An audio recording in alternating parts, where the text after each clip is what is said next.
Hi, welcome to Comic Talk. I'm Josh. And this is Christina. That's true. You son of a bitch! This week we are doing a trade review of Locke and Key Volume 1. What the hell is this thing called? Welcome to Lovecraft.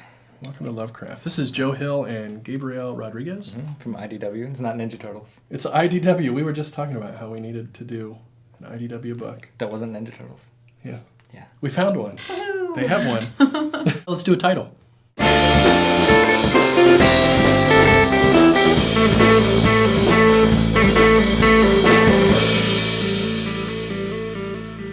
think since we have like 3 people, we should like harmonize on the sidekick thing.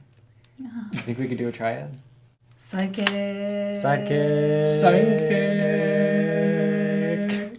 Yes! Oh, that was the best one yet. That was the best one yet. So let's talk about this book. How about we do that? Yeah, let's do Stop with the singing. Let's do a review. That's a good idea. You start.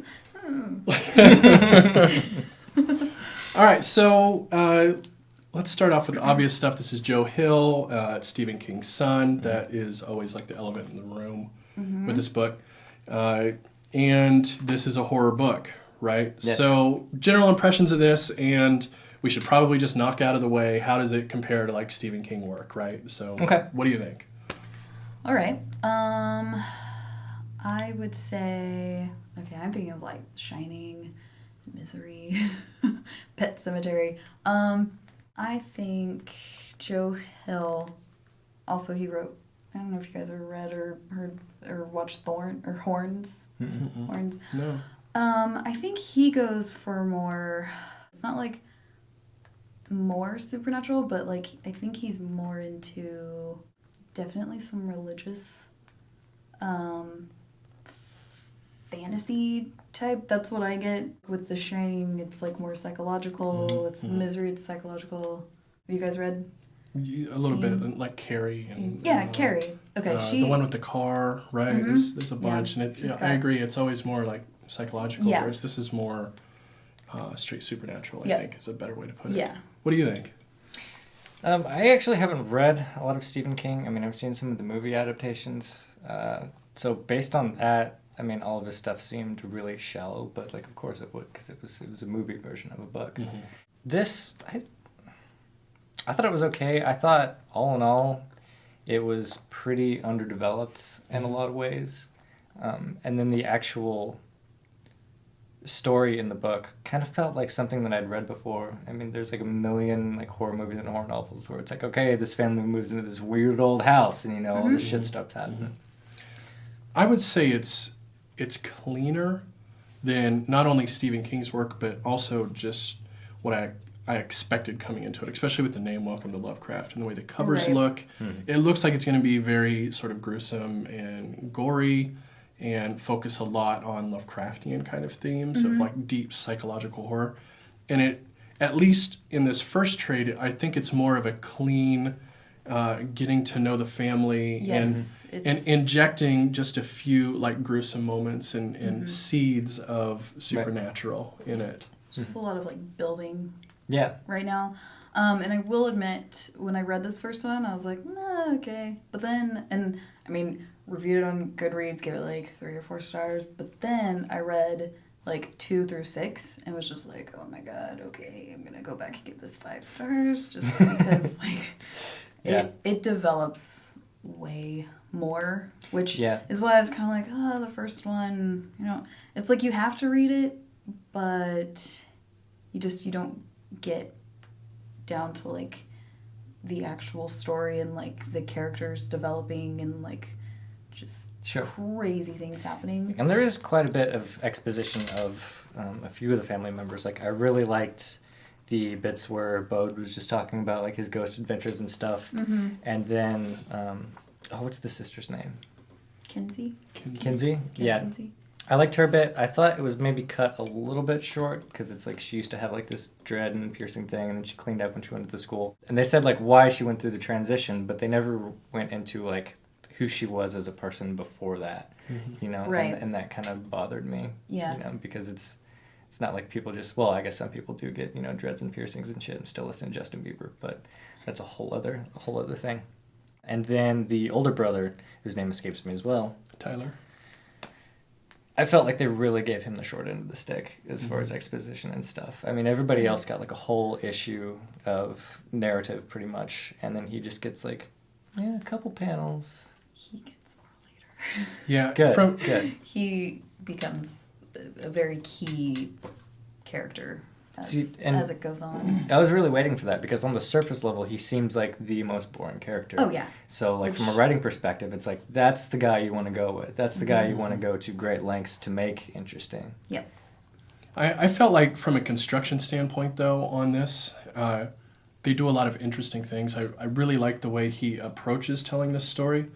And although this particular trade isn't all that interesting, like not a lot of things happen, I feel like, I read through it really quickly. I really burnt through it and wanted to get to the end, and not just so I was done with it.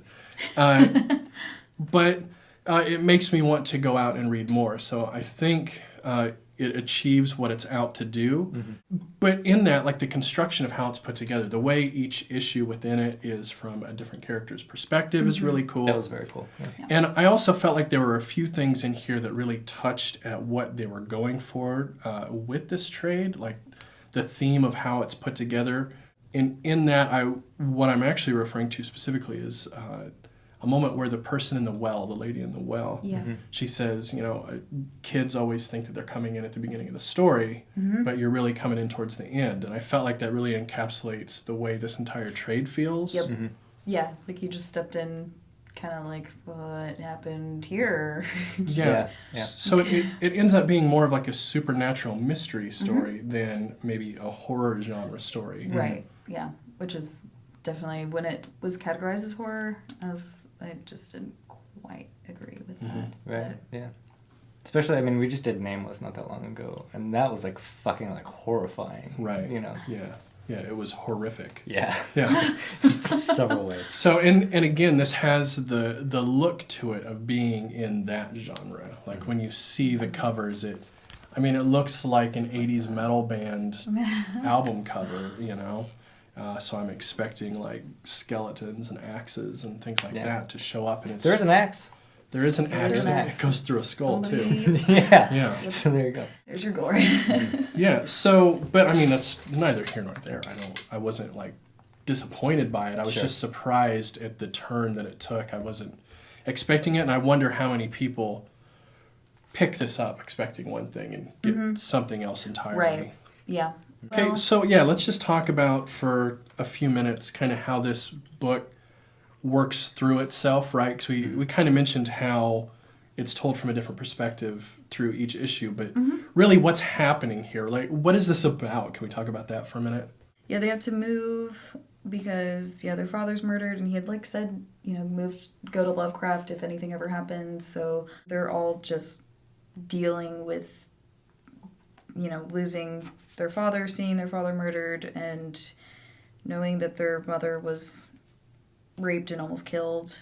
They move, and Bodhi finds the first key, the ghost key, and gets to, I guess, just have some adventures and weirds out some people. And, discovers the lady in the well, who is... guess we find out she's an echo. And they're all just kind of dealing with living in a new town, discovering things in this house, and kind of all, it's like they're all just kind of learning who they even are now that their father is gone. So that's really, I think, the essence of it, right? Like, the father is killed, and then they have to move to a new place, and we kind of learn who each of them are through their interactions with the aftermath and interacting with this house. Right. Yeah. Which is kind of odd. Like, the house is almost a character in this story. Yes. Which surprised me, actually. Yeah. Then, of course, the killer escapes. And right.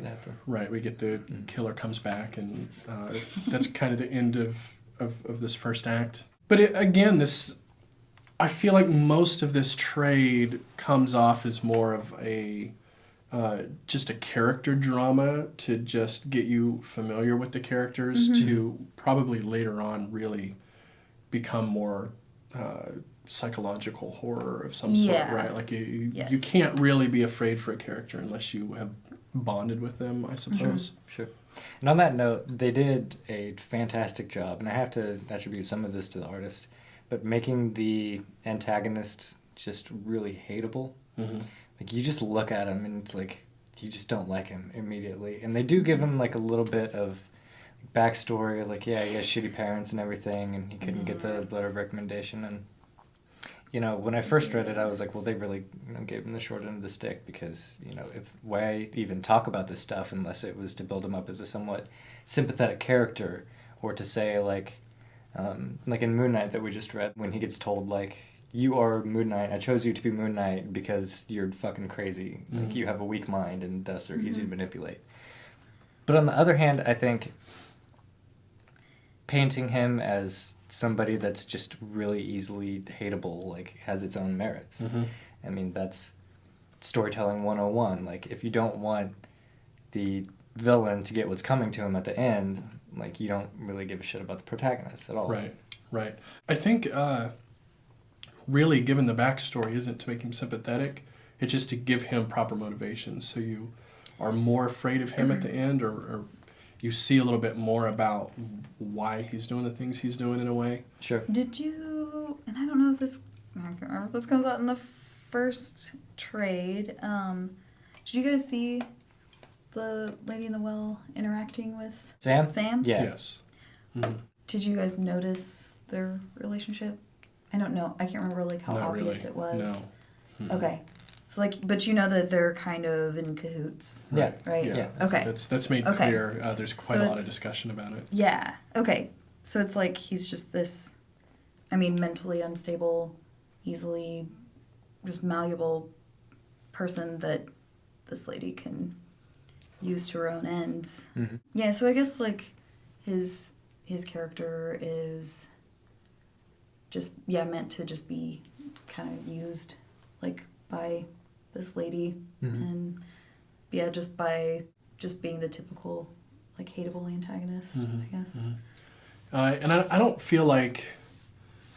I don't really feel like Sam Lesser's the antagonist in the story, really. Mm-mm. You know, it's he's just there as a weapon. You know, he's the antagonist the way that a gun is an antagonist in a story, Yes. right? It's Yeah, exactly. So he doesn't need to be that relatable per se. He just needs to be scary. Yep. Well, the man hateable. Like, he's just so fucking ugly. You don't like him immediately. Yeah, he's very malleable, dark character, I Yeah. think. Yes. I think it was funny when he got his face, like, bashed in with a brick pretty early on, and he went to jail, and he's talking to the Echo lady, and he's like, you said you give me a new face and a new home, and she's like, I did. Yeah, right. You're all See, beaten up and you're in prison. Right. Yes. Yeah. Typical, like, be careful what you, like... The trickster god. Yeah, the trick. There we go. Yeah. That's Yeah. it. Yeah. Yeah. Like, just, I mean, common she thing in used literature. the right words, just he took it in the wrong context, and so... Mm-hmm. Right. He took it for what he hoped it meant, rather than Yes. what it could mean. Mm-hmm. And Like I also... the movie Bedazzled with Brendan Fraser. Yeah, exactly. The movie Bedazzled with Brendan Fraser. And Elizabeth Hurley. Oh, well, Don't ever see it. don't, Oh, okay. don't waste your time. It's awful. It's awful. It is maybe the worst movie Oh. from its era, possibly. There's a lot of bad movies in that era, man. Well, and that says a lot about Bedazzled. Okay. All right. Have you ever seen Monkey Bone, though? I mean... Monkey Bone is a classic. I don't know what you're talking about. Anyway. It's a monkey that is funny. That's true. It's pretty groundbreaking, actually. Right. Funny monkeys. Funny monkeys. Yeah, it's a whole movie based on that. Brendan Fraser. With Brendan Fraser. Yeah. How many bad That's movies can you do? strange Like, some of things. them are good. Like Monkey Bone. And the 3D one where he's underground. Run a Journey to the Center of the Earth. I don't know. Uh-huh. That one is really good. It's Dudley it's not Do-Right. good. See? He's The Mummy Returns. Encino Man. Oh, I love He's it. been in so many great movies. He's Maybe probably the greatest actor of our Oh my generation. god, George of the Jungle. Yeah. maybe when they make the Lock and Key show, they can get Brendan Fraser to play one of these characters. He'd be a perfect Sam Lesser. He really seems like a high school teen with issues to me. Mm-hmm. Yeah. So, getting back to Lock and Key, let's talk about the art and how it interacts with the story and what we feel about it in general. Sure. So, what are your thoughts, either of you guys? I mean, sometimes the way that I read comics is like I tend to just look at the art first and then read the dialogue, or vice versa. And just kind of like looking. I mean, it's so appealing, like to look at. I mean, it's just like I could just stare at this for the whole time that I have to read it, and so on. And like it's almost like it tells the story sometimes without the dialogue, or like it almost would seem like sometimes you don't even need the dialogue there. I just think it captures facial features and emotions. I thought they did a really good job. I'm kind of mixed on it, personally. I agree with everything you just said in those regards, but I also feel like it maybe is a little too clean cut for the story. But I think it works. I think it works for it in the long term. But getting into it, it's a little jarring at first. Like you're just expecting messy, like just gory, bloody everything. Maybe so. Like, maybe so. And it's just some of the more scary elements don't feel quite as full of intensity because it's a little more cartoonish in a way. Yeah, there seems to be this horror trick of whenever you over detail anything, like it just starts to look horrific. You know, I mean, like even I think Ren and Stimpy was my first exposure to that. Right. You know, where they'd show like the zoom in and it just it creeps you out. So yeah, it being more of like a maybe relatable to like an Image kind of style. Definitely takes away from some of that. I mean, blood is it's pretty. Like it looks, right. It's kind of colorful and shiny and shaded. You know. Yeah. I did think the perspective that everything was drawn from was pretty great. The coloring I'd probably put in the same book as the art. Like it could be just a little bit more off-putting in certain parts. And then the paneling, all in all, is pretty standard. I think they could have played with that a little bit more. Yeah, I think the strong points here are really the character expression. Like you said, I really feel like as I'm reading through it, like both the body language and the facial features really tell a lot of the story. That and the like actual vantage point. Yeah, the viewpoints, the way things are laid out, the actual layouts themselves of the panels are really interesting and help tell a lot of the story. Because a lot of times you get these angles on what's going on that show you more about how you're supposed to see the situation than if it was just simply like the most obvious, angles of imagery, Yeah. So I think those are definitely the strong points. In a lot of ways, it reminds me of things like Runaways or even Batgirl of Burnside, like the Babs Tarr stuff. It reminds me of a lot of that. Or even Archie in some ways. Where the big eyes and the movement. Right, and it's very, very much you're telling the story through the expression and the movement of the characters, the body language, and the decision of how they're laying out the images themselves. Whereas the art itself is really, if you inspect it and really take a look at it, they're not doing anything that incredible with like the actual shading and the right. Yeah, it's really pretty simple in terms of pencil work and shading and all that. And there are times where, like this image that you're looking at here, where it's the father with the hole in his head, where kind of the cartoonishness plays interestingly against type when you get these gruesome moments as well. Yes. I mean, I guess I'm kind of a wimp when it comes to like gore and stuff like that. So my just looking at this like shiny pretty blood kind of helps me just get past it. Right. But like I can also see like if you're expecting like you want the gruesome explicit, just you want to feel like you're looking at real carnage. Blood and you're just like all the violence, but then it would be kind of disappointing. Yeah. I can see. Yeah, but I'm scared of cats. It might be disappointing. It's just, decisions that could be made or couldn't made. They decided to make it a little bit cleaner, and it probably appeals to like a whole different audience. Because of that. Yeah. Like I would feel comfortable probably giving this to younger readers based on that. Well, not super young, Yeah. Not super but you young, could but- skew down a little bit further just because it's not. Yeah. It doesn't focus on the gruesome. Right. I kind of agree. I mean, Right. I wouldn't give it to my 10-year-old, but I might No, give no, it to no. the 14-year-old. Right. Right. Yeah. So, Yeah, I was thinking about 14. Would be, Yeah. Oh yeah. Be appropriate. Yeah, it'd be fine with it. Because, yeah, it's really, I mean, to me, this is more just, supernatural fantasy, Mhm. not really horror. Right. much. Supernatural So, yeah, fantasy, I think. It's is- just like, they're just, like, here's some blood, here's some, holding the guy's head, but also here's this, like, being that's messing with everyone's lives, and Mhm. you don't know where she came from, or, like, so... And there were some moments in this, especially near the end, where I legitimately felt horrified, or maybe not horrified, but suspenseful. Mhm. Yes. Right? Like the moment where she comes out of the well up behind you. Like I was legitimately like, Oh, shit. like, oh shit, right? Or like when Yes. he starts beating her face in, Yep. like there's some moments where it really works well with the style of it. Yeah. So I agree. I think it's a subjective thing where there's nothing really negative to say about it other than just It's- make people aware of, It's what just they're in not for. horror. Right. It's, yeah. And I do think they left it on a good open ending.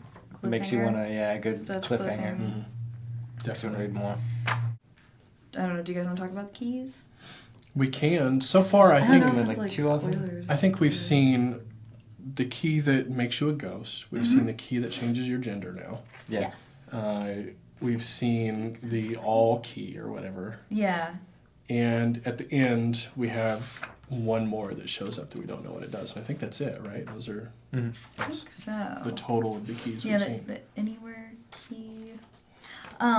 So yeah, it's introducing this whole new, like this key lore, and it's only connected to this house. And so I guess like I don't know. Do you guys know much about like mythologies or anything on keys or like? Not really. No. No. I figure. I mean, I don't know if like this is kind of just introducing like a whole new spin on like what keys can be used for. Like we use them every day to get in our house and cars, and like what if we could do more with keys and Talk more about the mythology you were talking about with the keys. the mythology of like this mythology. Of, Sure. like keys. And, well, Sure. I guess the way you phrased it, it seemed like there was some sort of like prior mythology regarding keys or something like that.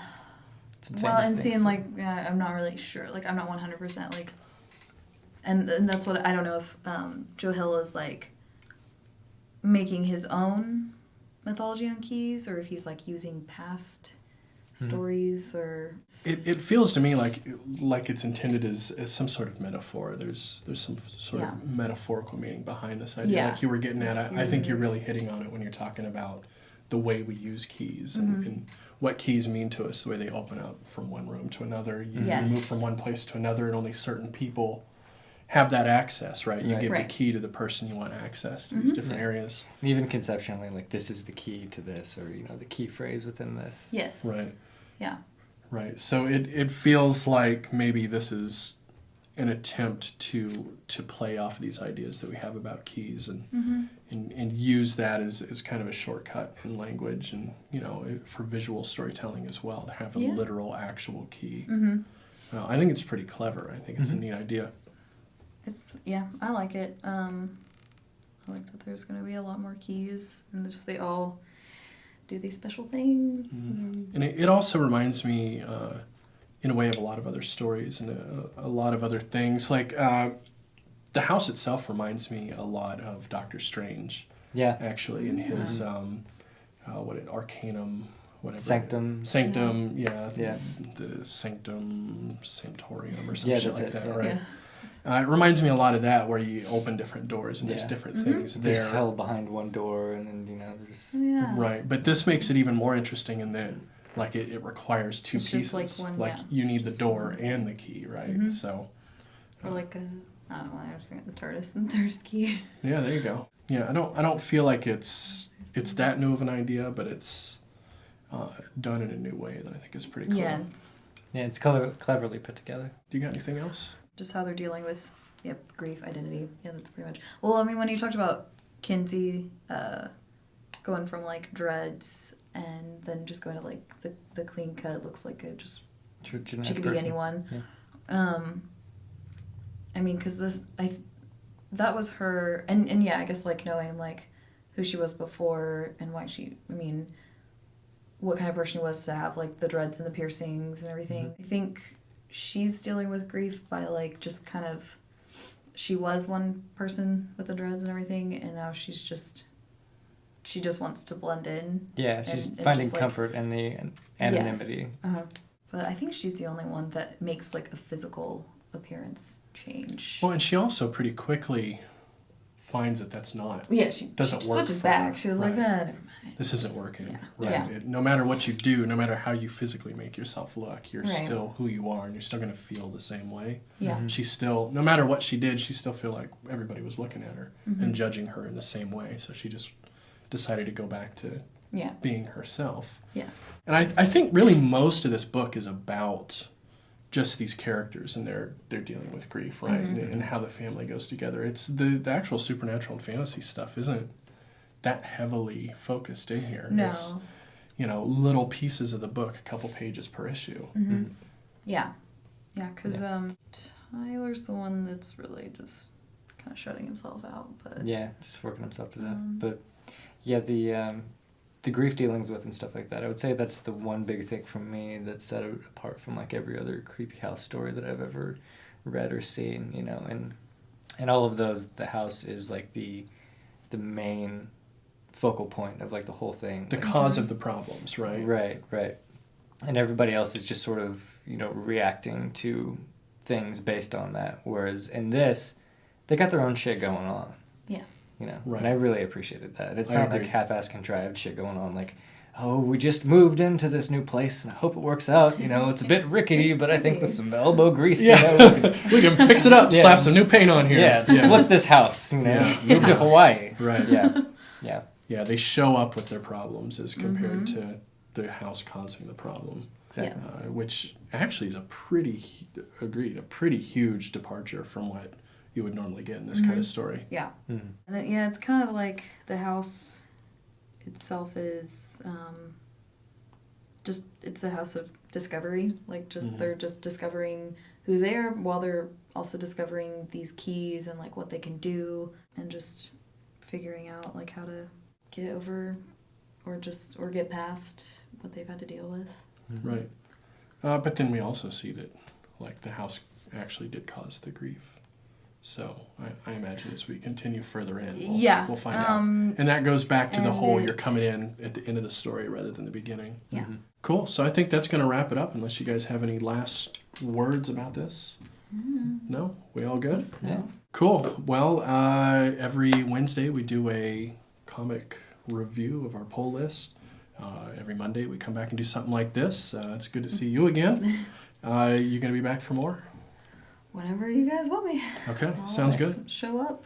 Fantastic. Do we know what we have going on next week? Have we decided that yet? We need to do the sidekick chord thing again.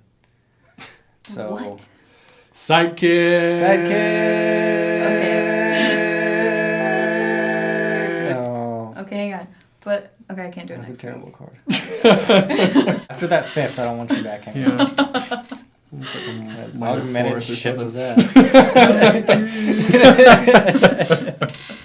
All right, fantastic. Well, thanks for stopping by. Yep. Go fuck Escalator. yourself, San Diego. What?